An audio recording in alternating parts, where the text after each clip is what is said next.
First, take out the cotton inside. Fully soak this cotton inside the water for 10 to 15 minutes. Once done, take it out and put inside the cotton holder. And then put it back. Let's add some water.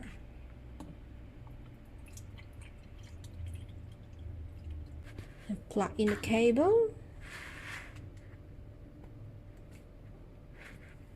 And turn on the power.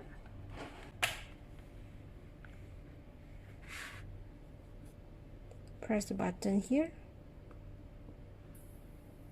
Then you can see the mist is coming out.